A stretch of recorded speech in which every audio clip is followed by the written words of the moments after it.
स्वागत है आपका एक बार फिर। आप देख रहे हैं इंडिया टीवी सी वोटर का ये सबसे सटीक एग्जिट पोल 5 राज्यों के विधानसभा चुनाव में। हमारे एग्जिट पोल के आंकड़ों के मुताबिक उत्तर प्रदेश में किसी भी दल या गठबंधन को बहुमत मिलता नहीं दिख रहा है, यानी यूपी में त्रिशंकु विधानसभा की स्थिति बनती नजर आ रही है। हालांकि प्रधानमंत्री नरेंद्र मोदी के बेहद जोर लगाने के बाद, जबरदस्त कैंपेन करने के बाद भी बीजेपी पहुंच पाई है 155 से 167 सीटों के बीच। हालांकि सबसे बड़ी पार्टी बनती दिख रही है, लेकिन बहुमत से काफी दूर।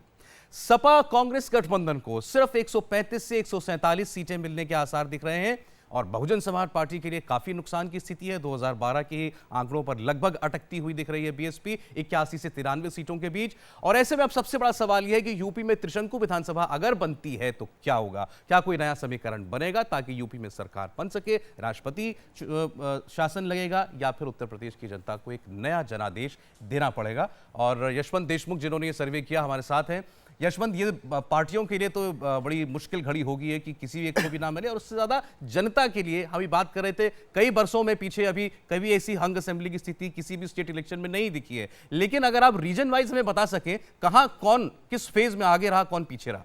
सौरभ, बिल्कुल आपने सही बात कही। हमारे पास में जो आंकड़े आते हैं हम उसी के ऊपर से वोट और सीटों का आकलन देते हैं, और ये बात भी उतनी ही सही है। 2007 में इंडिया टीवी सी वोटर ने सिंगल लार्जेस्ट मायावती की पार्टी बीएसपी के लिए बोला था, उनको क्लियर मेजॉरिटी मिल गई थी। 2012 में हमने अखिलेश यादव की समाजवादी पार्टी के लिए सिंगल लार्जेस्ट बोला था, उनको क्लियर मेजॉरिटी मिल गई। कई बार ऐसा होता है कि हमारे आकलन में हम जितने वोट और सीटें बोलते हैं उसमें अगर थोड़ा सा भी अंडर करंट 1-8% का विनिंग पार्टी की ओर जाता है तो सीटें उस ओर ज्यादा खिसक जाती हैं। लेकिन इसका मतलब ये नहीं है कि हम अगर ये कह रहे हैं तो इसमें बीजेपी और ज्यादा खिसक जाएगी। हो सकता है, नहीं भी हो सकता है। कारण उसका बहुत साफ है। हम केवल कंजर्वेटिव एस्टिमेट सौरभ वही देते हैं जो आंकड़े हमारे दिखाते हैं। जो वोट शेयर हमारे सामने आ रहा है वो वोट शेयर बहुत करीबी है, और उस वोट शेयर के मुकाबले से जो हम बता सकते हैं उसी तरीके के आंकड़े सामने दिखेंगे। बुंदेलखंड की पहले जिक्र करते हैं। बुंदेलखंड में कुल सीटें हैं 19। वोट शेयर देखिए, बीजेपी को 35%, 29% कांग्रेस और समाजवादी पार्टी अलायंस, 24% बीएसपी, जो कि बहुत बड़ा गढ़ माना जाता था बुंदेलखंड बीएसपी का।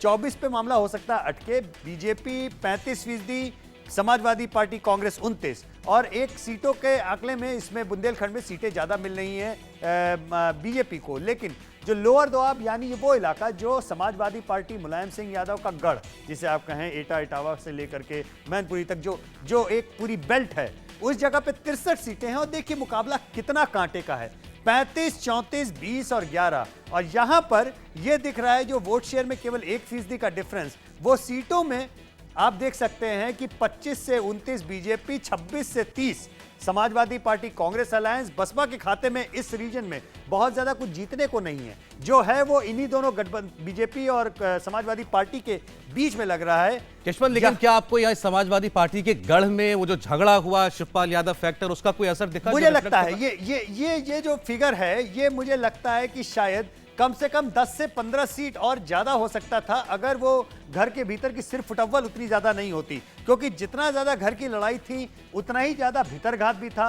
हर सीट पर जो है दोनों खेमों के रेबल्स भी थे और लड़ाई भी थी, भीतर खाने काटने की भी तैयारी चल रही थी। तो कहीं ना कहीं मुझे लगता है कि ये इस इलाके के ऊपर जो नुकसान हुआ है वो शायद अवॉइडेबल था, मैं ऐसा मानता हूं। लेकिन लोअर दोआब में बहुत कांटे का मुकाबला, 35-34, बीएसपी यहां पर मुकाबले के बाहर है। हम ये देखना चाहते हैं कि अलग अलग रीजन में क्या ऐसा ही है कि बीएसपी हर जगह मुकाबले के बाहर है, तो उसका जवाब हमको मिलेगा पूर्वांचल में।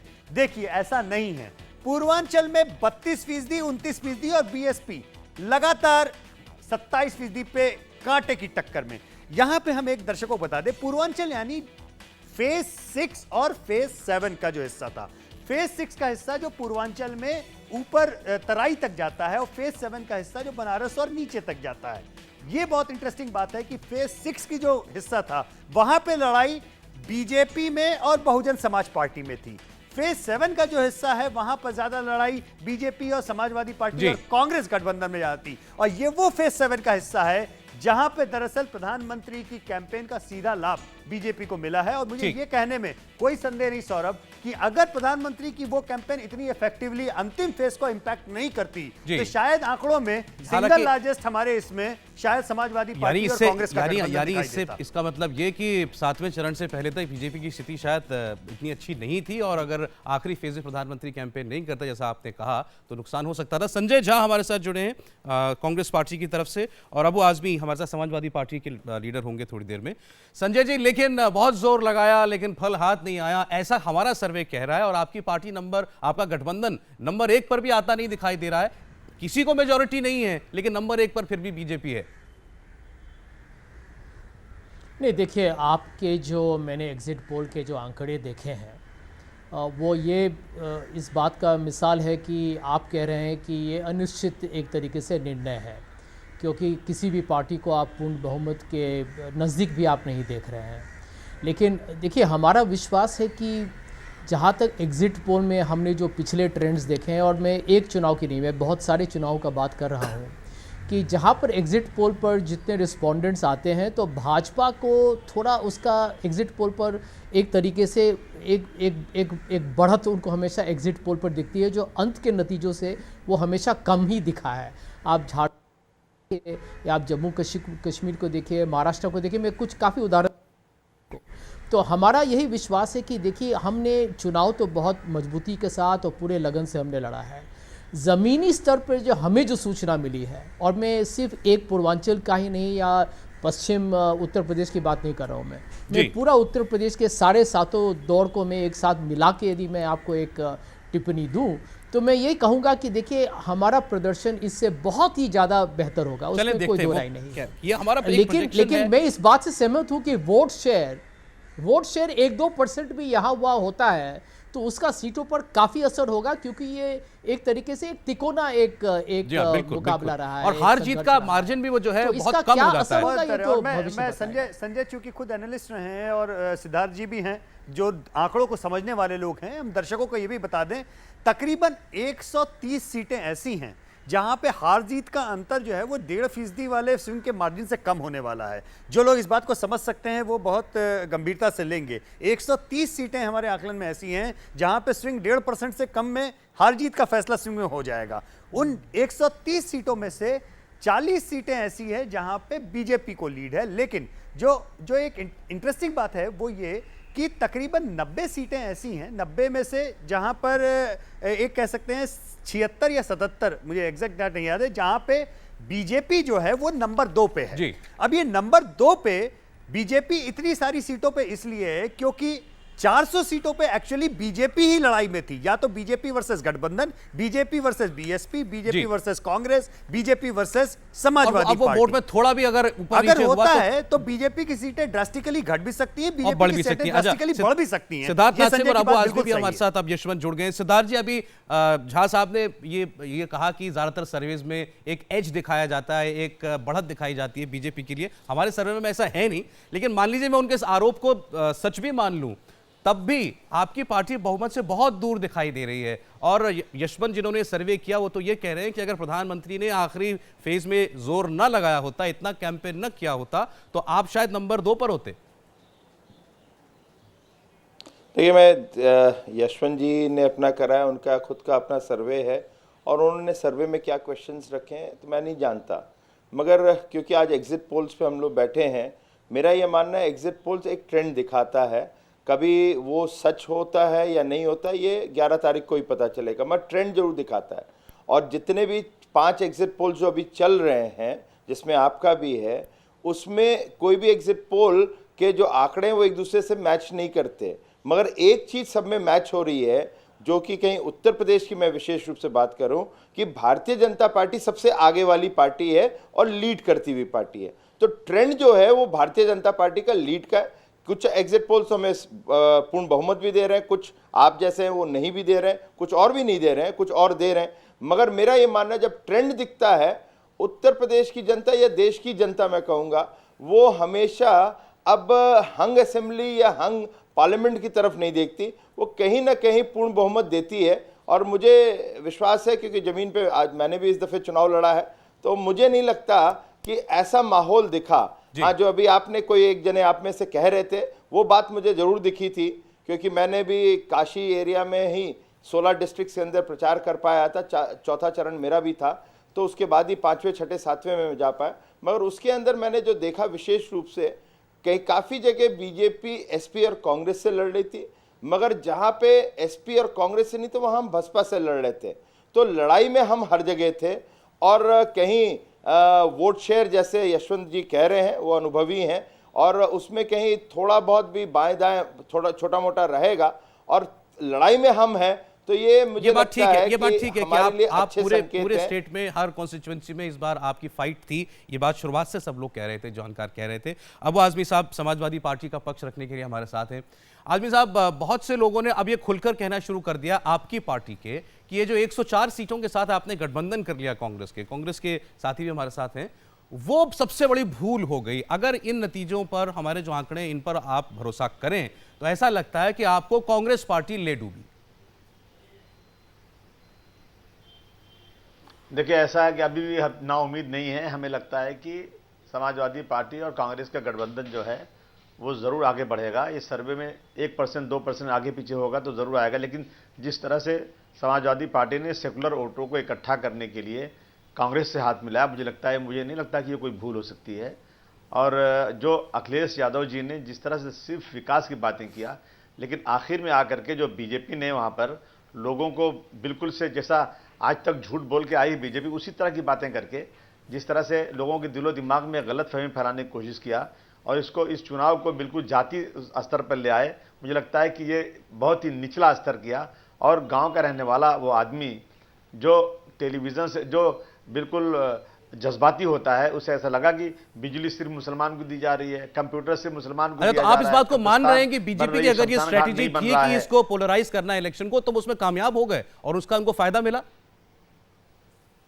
नहीं, अगर जब बीजेपी की सीटें बढ़ेंगी तो मैं जरूर समझूंगा कि इसमें कामयाब हुए ये लोग, क्योंकि इन्होंने काम तो कुछ किया नहीं है, काम तो कुछ गिना ही नहीं पा रहे हैं। आज तक कोई काम नहीं किया, जितने वादे किए सब झूठ, कोई पूरा नहीं हुआ। और 5 सालों में समाजवादी पार्टी अखिलेश यादव के नेतृत्व की सरकार ने जो काम किया है, मैं दावे के साथ कह सकता हूं पिछले 60 सालों में ये काम नहीं हुआ है। आज देख लीजिए आप, बिजली आ रही सबसे ज्यादा, कोई बोलने से नहीं आ रही है। अब आदरणीय नरेंद्र मोदी जी के एरिया में 24 घंटे बिजली आ रही है और कह रहे बिजली नहीं आ रहा है, तो वहां पे खुद ही बिजली बंद कर देते, कभी बिजली कट गई यहाँ पे। चलिए छोड़े, वो इस तो अब तरह का कैंपेन जो की बात नौटंकी क्यों पुरानी की हो गई गई। है, लेकिन इससे ये भोले जो भाले दो मुद्दे वोटरों को उठे हैं बचाने यशवंत, की इस पर कोशिश की गई, आपका शायद रुख उसका जानना असर पड़ जरूर जाए। चाहते हैं।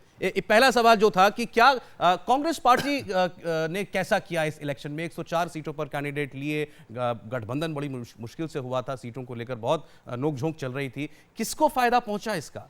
देखिए, कांग्रेस के जो हालिया 3 अलायंस थे, जिन जगहों पे 3 बड़े अलग अलग किस्म के रिजल्ट आए। बिहार में कांग्रेस एक सप्लीमेंट्री रोल में आई और ऐसा लगा कि महागठबंधन को उसका बहुत फायदा मिला, कांग्रेस का स्ट्राइक रेट भी अच्छा हुआ। पश्चिम बंगाल में कांग्रेस खा गई सीपीएम को, सीपीएम नीचे चली गई, कांग्रेस सीपीएम की पीठ पे लद के नंबर 2 पार्टी बन गई, आज लीडर ऑफ अपोजिशन बन के तैयार हो गई। और तमिलनाडु में जाइए तो वो हम डूबेंगे सनम तुमको भी ले डूबेंगे वाले अंदाज में डीएमके को भी ले डूबी। तो ये 3 अलग अलग राज्यों में 3 अलग अलग किस्म के आउटकम आए कांग्रेस के अलायंस का, जहां तक सवाल है। अब उत्तर प्रदेश में इन 3 में से कौन सा जो एग्जाम्पल है वो फिट बैठेगा, ये तो हम नहीं कह सकते। हाँ, ये जरूर है कि समाजवादी पार्टी के लोगों से जब बात होती थी या वोटर्स से जब बात होती थी, तो ये जरूर हमारे रिसर्चर्स ने बोला कि शायद कांग्रेस को जितनी सीटें विनेबिलिटी थी उससे ज़्यादा कांग्रेस ने सीटें लड़ ली हैं। ये बात अब हम नहीं जानते कि स्ट्राइक रेट परसों जब आएगा तभी हमको समझ में आएगा कि कांग्रेस ने एक्चुअली कौन सा मॉडल कांग्रेस का एप्लीकेबल हुआ। बिहार का हुआ जहां वो सप्लीमेंट्री में वास्तव में सरकार अखिलेश यादव की बनवाने में कामयाब हो जाते हैं, या बंगाल का हुआ जहां पे अखिलेश यादव की नैया डूब जाती है लेकिन कांग्रेस रिवाइव कर जाती है, या तमिलनाडु वाला हुआ कि जहां पर डीएमके भी डूब गई। लेकिन एक बात तो साफ है कि वो इस बार कांग्रेस अखिलेश यादव के पीठ पर चढ़कर चुनाव लड़ रहे थे।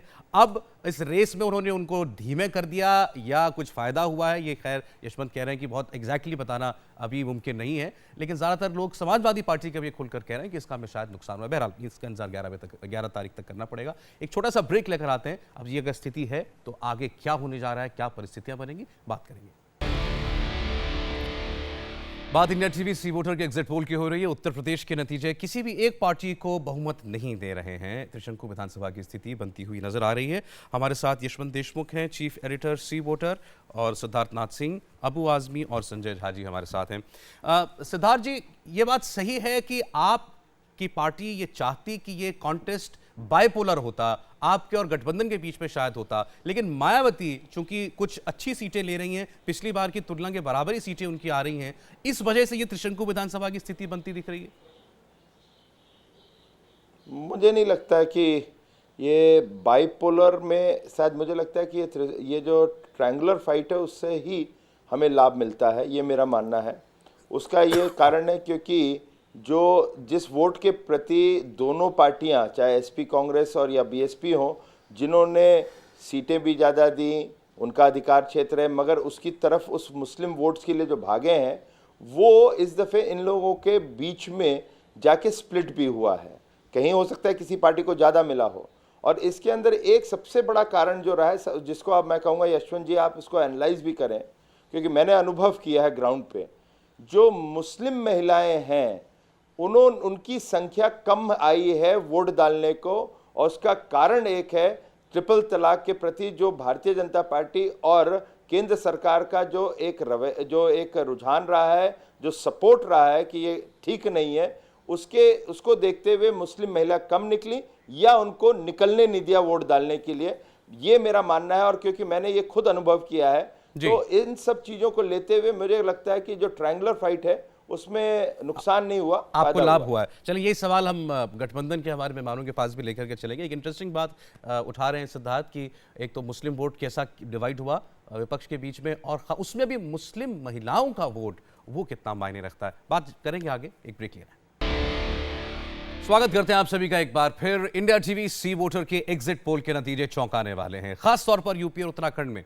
उत्तर प्रदेश में त्रिशंकु विधानसभा का अनुमान है, यहां बीजेपी को 155 से 167 सीटें, समाजवादी पार्टी और कांग्रेस को 135 से 167 सीटें और बीएसपी को 81 से 93 सीटें मिलने का अनुमान है।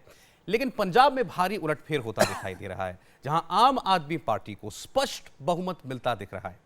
उत्तराखंड में कांग्रेस और बीजेपी में कांटे की टक्कर दिखाई दे रही है, नतीजे दोनों को बिल्कुल बराबरी पर खड़ा दिखाते हैं, ये कांग्रेस के लिए अच्छी खबर है।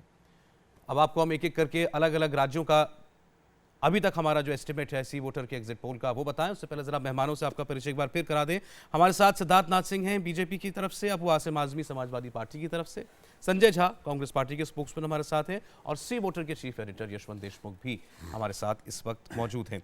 और संजय, बात ब्रेक से पहले हो रही थी उत्तर प्रदेश में मुस्लिम वोट का किस तरफ रुझान रहा। एक बात कही उन्होंने सिद्धार्थ जी ने कि मुस्लिम महिला वोटर कम दिखाई दी, ट्रिपल तलाक का के डर से शायद उनको निकलने नहीं दिया गया, ये उनका अनुमान है। लेकिन आपका आंकलन क्या कहता है कि मुस्लिम वोट क्या एक तरफा किसी एक पार्टी के लिए गया इस बार?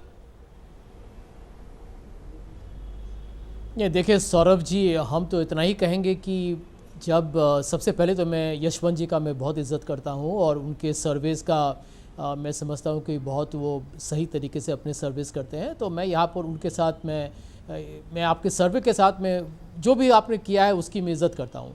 लेकिन अंत में जो कहते हैं कि जनादेश वो सबसे अहम है और वो 11 तारीख को हमें मालूम हो जाएगा।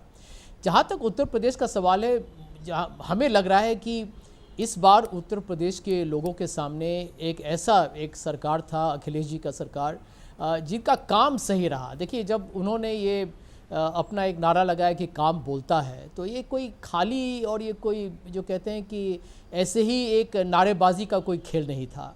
और सिर्फ मैं हाईवेज़ की बात नहीं कर रहा हूँ, आप ढेर सारे आर्थिक या सामाजिक यदि कुछ इंडिकेटर्स को देखेंगे या उनके आंकड़ों को देखेंगे, कोई भी प्रतीक आप लें तो उत्तर प्रदेश में पिछले 5 साल में प्रगति हुई और एक तरीके से विकास भी हुआ जी। तो अभी इस वक्त ये अनुमान करना कि धर्म या जाति का क्या चुनाव पे असर हुआ है, ये विश्लेषण मैं यशवंत जी पे छोड़ूंगा। नहीं, लेकिन ये बात तो ठीक है, ये तो जग जाहिर बात है झा साहब कि आपका एक गठबंधन जो था ये खास तौर पर माइनॉरिटी वोट को देखते हुए किया गया था कि वो माइनॉरिटी वोट आपके पास है। बटे ना, मैं दर्शकों को ये बताना चाहूंगा कि ये इस मायने में गठबंधन सक्सेसफुल रहा क्योंकि मेजॉरिटी जो माइनॉरिटी वोट थे वो गठबंधन को गए, बारिंग दो सीट्स, उन सीटों को छोड़कर कि जहां पर बीजेपी के मुकाबले गठबंधन का नहीं बल्कि मायावती का उम्मीदवार, बीएसपी का उम्मीदवार लड़ाई में था, उन जगहों पर टेक्निकल वोटिंग के तहत मायावती और बीएसपी को माइनॉरिटी वोट पड़े। लेकिन पूरे राज्य की बात करें तो मेजॉरिटी वोट एक तरफा, एक तरह से कह सकते हैं मेजॉरिटी में माइनॉरिटी के जो वोट्स हैं वो गए हैं, अल्पसंख्यकों के वोट गए हैं गठबंधन को। और इस गठबंधन को करने के पीछे एक बहुत बड़ा रीजन ये था कि अखिलेश यादव ये चाहते थे कि माइनॉरिटी के बीच में कोई कंफ्यूजन ना हो और वो वोट बटे नहीं। अच्छा, ये और अगर वो वोट नहीं बटे हैं। अगर अगर वो वोट बटे होते तो बीजेपी 3/4 2/3 बहुमत की ओर हमारे आंकड़ों में दिख रही होती। जिस तरीके का वोट शेयर दिख रहा है सौरभ, वो वोट शेयर में अगर गठबंधन और बीजेपी में कांटे की टक्कर दिखाई दे रही है वोट शेयर में, तो उसका कारण केवल एक है कि माइनॉरिटी वोट। मैं फिर आपसे दूसरा सवाल पूछता हूं। बहुत से जानकारों ने जो कि यूपी में घूम रहे थे, उन्होंने ये कहा कि इस बार रिवर्स पोलराइजेशन दिखाई दे रहा है, यानी मेजॉरिटी कम्युनिटी एक तरफा खड़ी हो रही है बीजेपी के साथ। क्या वो आपको रिफ्लेक्ट करता हुआ दिखाई दे रहा है इन आंकड़ों में कहीं भी? सिद्धार्थ जी। सॉरी, मैं सोचा आप यशवंत जी से पूछें। मेरे को दिखता जो लगा है इस चुनाव के अंदर कि विकास के मुद्दे पे का अधिकांश जो जिसको आप मेजॉरिटी कह लीजिए या जो भी कहना चाहें, वो कहीं ना कहीं भारतीय जनता पार्टी के साथ खड़ी हुई दिखी है। मगर वो रिवर्स पोलराइजेशन का शब्द मैं नहीं इस्तेमाल करूंगा क्योंकि वो कम्युनल एंगल से लिया जाता है। मगर नहीं, लेकिन ये बातें तो आपने खुल के कही सिद्धार्थ जी। ये तो प्रधानमंत्री ने अपने कैंपेन में खुल के कहा कि भेदभाव होता है। पोलराइजेशन हुआ है बीजेपी के पक्ष में। मजहबी भेदभाव करती है उत्तर प्रदेश की सरकार, ये तो आरोप आपने खुल के लगाया है। देखिए, जो सच्चाई उनका बजट ही ऐसा था। आप बताइए, 19% एक जनसंख्या अल्पसंख्यकों की मुस्लिम्स की, अब आप अखिलेश यादव उसमें 400 डालते हैं करोड़ कि हम कब्रिस्तान का मरम्मत करेंगे, और जो 80% जो जनसंख्या है उसके लिए कहते हैं, जो हिंदुओं के, वो कहते हैं कि नहीं हम 200 करोड़ देंगे। तो मजहबी तो कौन लेकर आया उसके अंदर? और ये जमीन पे बात कर रहे थे, आपकी बात अगर ठीक है तो आप इसका मतलब आप ये चाहते थे कि ये आप ये चाहते थे कि मेजॉरिटी कम्युनिटी आपके इस इल्जाम को समझ के आपके साथ खड़ी हो, तो आप ये बंटवारा, ये डिवाइड, में इसको आरोप के तौर पे नहीं था। देखिए, रणनीति के तौर पे कह रहा हूं, आप ये चाहते थे कि उठाया जाता है। नहीं, हर मुद्दों को उठाया जाता है जो इनके बजट का है। हमने बिजली का मुद्दा उठाया, हमने तो कहा कि एक दफे आप तार पकड़ के देख लीजिए आती है कि नहीं आती। उसका उनको फिर मिल गया प्रूफ जब वो खुद ही गए थे काशी विश्वनाथ मंदिर में। तो इस प्रकार के हमने विकास के भी मुद्दे उठाए, हमने जो इनकी जो भेदभाव तुष्टीकरण की राजनीति है वो भी हमने सामने लेकर आए। तो चुनाव के दौरान आपको हर मुद्दे उठाने पड़ते हैं, और दूसरे तरफ का जो भी व्यक्ति होता है या विपक्ष होता है या जो भी पार्टी है उसका आपने नकाब खींचना पड़ता है। अबू आजमी साहब, आपने पहले कहा कि जिस किस्म की कोशिशें बीजेपी ने आखिरी दौर में करने की कोशिश की, इसको पोलराइज करने की कोशिश की, उसका फायदा कुछ इनको होता हुआ दिखाई दिया। आपने अभी इस बात को थोड़ी देर पहले ही कहा था। लेकिन तो ये तो आपकी स्ट्रेटेजी की हार है कि बीजेपी आरोप लगाती रही और वोटर ने उस आरोप में कुछ दम देखा। नहीं, आरोप में दम कहां, हो ही नहीं सकता। मतलब झूठ, अभी एक झूठ बार बार बोला जाए तो लोगों को लगता है सच है। अब अगर ये लोग जो सबका विकास सबका साथ की बात करते हैं, इनसे पूछिए कि 403 टिकट में उत्तर प्रदेश में जहां 20% माइनॉरिटी है, आपको एक भी मुसलमान को टिकट नहीं देना, क्या मतलब? आपको दिखाना है कि मुसलमानों को अलग थलग करना है। मेजॉरिटी को इस बात के लिए आप आश्वस्त करना चाहते थे। आप लोगों ने बिजली की बात किया, आप ये गारंटी है, अखिलेश यादव जी ने कहा कि अगर 24 घंटे बिजली नहीं आती बनारस में तो मुख्यमंत्री जी गंगा का पानी उठाकर हाथ में एक बार कसम खा जाएं। कहा था कि मुझे गंगा मैया ने बुलाया है, तो हुई गंगा मैया कसम खा जाएगी। 24 घंटे बिजली आज से नहीं, जब से प्रधानमंत्री बने हैं उत्तर प्रदेश सरकार 24 घंटे बिजली बनारस में बराबर दे रही है। अब ये कह रहे हैं कब्रिस्तान की बात, तो आप पूछिए इनसे कि जब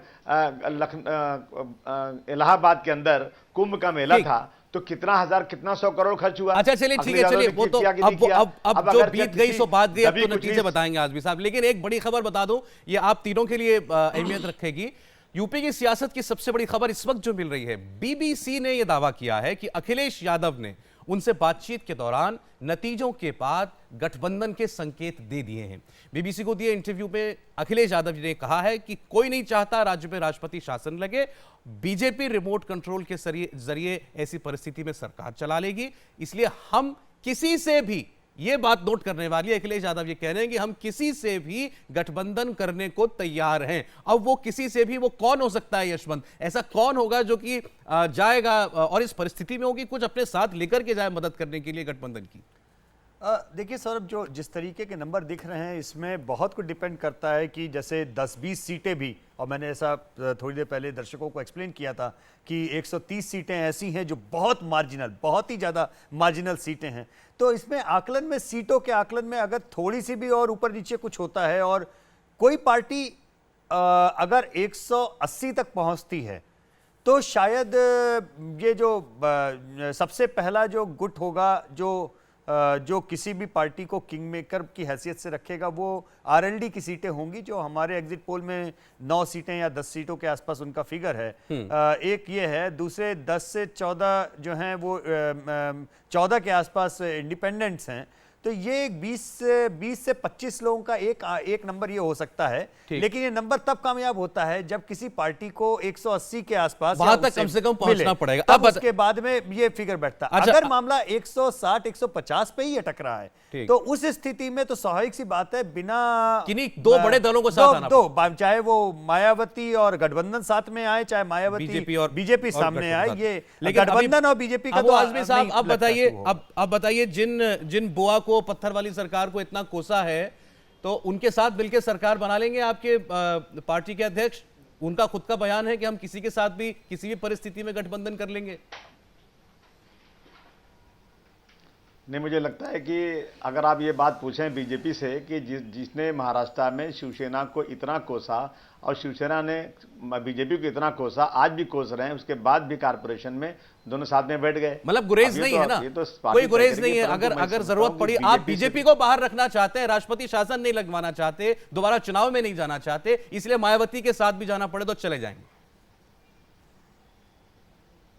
नहीं, जो अखिलेश यादव जी ने कहा है तो उन्होंने कुछ सोच कहा होगा, किससे कहा वही जवाब उसका देंगे, परंतु सरकार किसी तरह से सेकुलर सरकार बनना चाहिए, बीजेपी की सरकार नहीं आवे, क्योंकि बीजेपी सिर्फ और सिर्फ झूठ का पलंदा है। देश में कोई भी आज तक एक भी विकास का काम नहीं हुआ, खासतौर से माइनॉरिटी को अलग थलग करना चाहती है, 403 में एक टिकट भी मुसलमान को नहीं देना चाहती है, और जबरदस्ती का जो कुछ समाजवादी पार्टी की सरकार थोड़ा बहुत मुसलमानों के साथ इंसाफ कर रही है, उस इंसाफ को लेकर के ठीक। लेकिन आप ये भी समझिए संजय झा, दो बातें इससे ये भी साफ होता है, अगर अखिलेश यादव ये कह रहे हैं किसी से बातचीत में, तो इसका मतलब उनको ये अनुमान है शायद कि जो दावे कैंपेन में कर रहे थे पूर्ण बहुमत के, वहां तक शायद ना पहुंच पाए, और अब वो जानते हैं कि अगर गठबंधन करना पड़ा तो बहुत विकल्प नहीं है उनके सामने। आपकी पार्टी ने गठबंधन किया उनके साथ, अब वो आगे जिसके साथ जाते हैं आप उनके साथ साथ जाएंगे?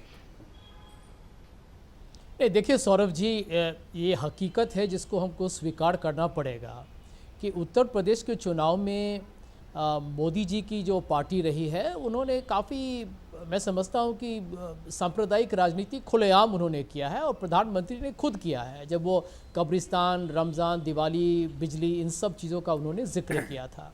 अब भविष्य में क्या होगा इसका मैं यहाँ पर उसका अनुमान मैं अभी यहाँ नहीं करना चाहूँगा, लेकिन मैं इतना ज़रूर कहूँगा कि आप एक और आंकड़े को ज़रूर देखिएगा। यशवंत जी मुझे लगता है इसको बहुत दिलचस्प समझेंगे, शायद उन्होंने कर भी लिया होगा इसका विश्लेषण, कि यदि आप 2014 का यदि आप पैमाना यदि आप उसको इस संदर्भ में लाते हैं तो 330 असेंबली कंस्टिट्यूएंसी में जहां पर भाजपा आगे थी, आज आप ही लोग कह रहे हैं, आप ही का जो पूर्वानुमान है कि वहां पर आप 160 सीट दे रहे हैं बीजेपी को, तो लगभग उनकी लोकप्रियता या मोदी जी के जो 10% लोग कहते हैं उनकी विश्वसनीयता वो तो आधी हो चुकी है। 10% वोट का ड्रॉप है लोकसभा से, अगर कंपेयर करें तो 10% का वोट का ड्रॉप है। लेकिन ये भी बात उतनी सही है संजय जी कि जो लोकसभा चुनाव के बाद में जितने विधानसभा चुनाव हुए हैं, इंक्लूडिंग दोज स्टेट जहां पे बीजेपी ने सरकारें जीती हैं, बनाई हैं, महाराष्ट्र हो, चाहे हरियाणा हो, चाहे झारखंड हो, चाहे जम्मू कश्मीर में जम्मू का रीजन हो, हर जगह पे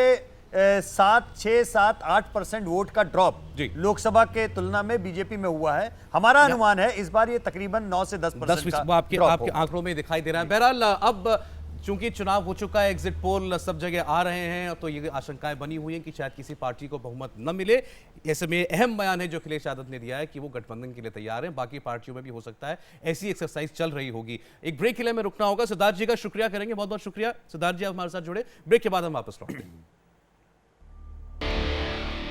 तो उत्तर प्रदेश की सियासत से बड़ी खबर आ रही है। बीबीसी ने यह दावा किया कि अखिलेश यादव ने उनके साथ बातचीत के दौरान नतीजों के बाद गठबंधन के संकेत दिए हैं। बीबीसी को दिए इंटरव्यू के मुताबिक अखिलेश यादव ने कहा है कि कोई नहीं चाहेगा कि राज्य में राष्ट्रपति शासन लगे, बीजेपी रिमोट कंट्रोल से सरकार चलाए और ऐसी परिस्थिति में हम किसी के साथ भी गठबंधन करने को तैयार हैं। उनसे कहा गया क्या वो बसपा भी हो सकती है, तो उन्होंने कहा हम किसी के साथ भी गठबंधन करने के लिए तैयार हैं। उन्होंने नाम किसी दल का अपने मुंह से नहीं लिया, लेकिन ये बार बार कहा कि हम राष्ट्रपति शासन किसी भी हालत में नहीं लगने देना चाहते हैं राज्य के अंदर। लक्ष्मीकांत वाजपेयी भारतीय जनता पार्टी के नेता हमारे साथ आप जुड़ गए। लक्ष्मीकांत जी, आपका स्वागत है। अब देखिए, आपको बाहर रखने के लिए अखिलेश यादव किसी के साथ भी गठबंधन करेंगे, ये उन्होंने कह दिया। अब हो सकता है वो बसपा भी हो। नहीं, निश्चित तौर पर ये कितना भी प्रयास कर लें, हम इनके हर प्रयास का स्वागत करेंगे। जनता भारतीय जनता पार्टी को स्वीकार कर रही है। अंततोगत्वा ये इनके किसी भी प्रयास को सफलता मिलेगी, मुझे इसमें संदेह है। नहीं, हमारा सर्वे ये कह रहा है लक्ष्मीकांत जी कि आपकी पार्टी सबसे आगे जरूर है, लेकिन बहुमत से काफी दूर है। और वो उन्होंने तो खुल के कह दिया कि हम सरकार गठबंधन से बना लेंगे। क्या आप इसके लिए तैयार हैं? अगर जरूरत पड़ी, क्या आप बसपा के पास जाएंगे? इस संबंध में निर्णय तो राष्ट्रीय नेतृत्व करेगा, लेकिन विपक्ष में बैठना मंजूर करेंगे, ना कि हम किसी असामान्य दलों के साथ कोई समझौता करके सरकार बनाने का काम करें। आप कह रहे हैं कि आपकी पार्टी किसी के साथ गठबंधन नहीं करेगी, विपक्ष में बैठना पड़ा तो बैठेंगे, किसी और के साथ जाएंगे नहीं। मैंने कहा कि इस पर अंतिम निर्णय राष्ट्रीय नेतृत्व का, लेकिन अगर विपक्ष में बैठना पड़े तो भी कोई बुराई नहीं है। बेमेल गठबंधन करके प्रदेश की जनता के साथ धोखा करना भाजपा नहीं चाहेगी। नहीं, तो आप ये बताइए कि अगर मैं सपा की बात नहीं कह रहा हूं, किसी और दल की बात नहीं, मैं तो साफ साफ केवल मायावती जी की पार्टी के बारे में पूछ रहा हूं। आपको लगता है कि जो भी कैंपेन आपने चलाया, उसके बाद आपके जो उनसे पुराने संबंध रहे हैं पार्टी के, उसके बाद ये कोई बहुत अजीबोगरीब बात नहीं होगी अगर आपकी पार्टी उनके साथ गठबंधन कर ले? नहीं, इस संबंध में मैंने कहा ना, निर्णय निहित है राष्ट्रीय नेतृत्व में, संसदीय बोर्ड में। लेकिन ये परिस्थिति मैं समझता हूं आज की तारीख में ये काल्पनिक प्रश्न है। मैं किसी सर्वे के प्रति अश्रद्धा नहीं रख रहा हूं, लेकिन जनता को मैंने भी अनुभव किया है। 4 साल तक मैं उत्तर प्रदेश में अध्यक्ष भी रहा हूं पार्टी का। जनता के अंडर करंट जो था, और उत्तर प्रदेश की जनता ने प्रमाण दिया है 2007 में भी, बावजूद सारी असमंजस के स्पष्ट बहुमत दिया था समाजवादी पार्टी को, बहुजन समाज पार्टी को। उसी प्रकार 2012 में ठीक है, इस बार भी हो जाए तो राज्य के लिए बेहतर ही होगा कि किसी एक दल को 17 में स्पष्ट बहुमत भाजपा को मिलेगा। मुझे इसमें कोई आजमी साहब, अगर ऐसा होता है जो अखिलेश यादव कह रहे हैं, तो फिर आप पर वही इल्जाम लगेगा जो बीजेपी बार बार कहती है कि हमें बाहर रखने के लिए सब एक हो जाते हैं, फिर चाहे अब वो दो धुर जो विरोधी हैं बसपा और सपा, उन्हीं को एक क्यों ना आना पड़े। नहीं, इनको दूर रखने के लिए सबको एक होना भी चाहिए, क्योंकि सारे दल के लोग जो हैं इस देश के अंदर इतनी सांप्रदायिकता नहीं करते हैं जितना ये लोग करते हैं। इनके पास पूरे उत्तर प्रदेश में एक भी मुसलमान नहीं मिला जिनको ये टिकट दे सके। इन्होंने कब्रिस्तान और शमशान के नाम पर लोगों को बांटा है। और ये अगर बात करते हैं तो इससे पूछिए कि ये बड़े वसूल वाले बनते हैं, तो जाकर कश्मीर में मुफ्ती से क्यों हाथ मिला इन्होंने? कौन सा वसूल है इनका? आज मुफ्ती के साथ नहीं है क्या? ये आवाज कमा रही इधर जी। चले उसको दुरुस्त कराते हैं वाजपेयी साहब, लेकिन आवाज तो मैं तो चिल्ला चिल्ला के बोल रहा हूं। उनका आरोप यह है कि आप ऐसी परिस्थिति में नहीं है कि आप किसी के गठबंधन को कह सकें कि ये नापाक गठबंधन है। देश की जनता के साथ धोखा नहीं करेंगे तो मुफ्ती के साथ मिलना धोखा है।